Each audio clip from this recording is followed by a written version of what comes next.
ස්නෝබි කොහෙද වෙඩින් එකටවත් යන්නද ස්නෝබි ඈ ඈ කොහෙද වෙඩින් එකටවත් යන්නද ඈ මේ කකුල් දෙක ලිප්ස්ටික් ගන්න කොහොමද ස්නෝබි කො කකුල්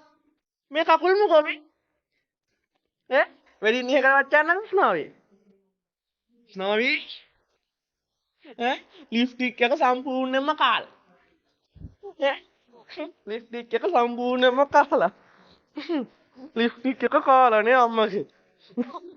ඈ දැන් ලිප්ස්ටික් එක කාලා මගේ අතත් කන්න හදනවා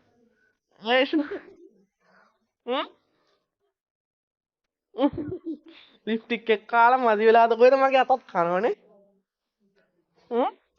ස්නෝවි කවුද කෑවේ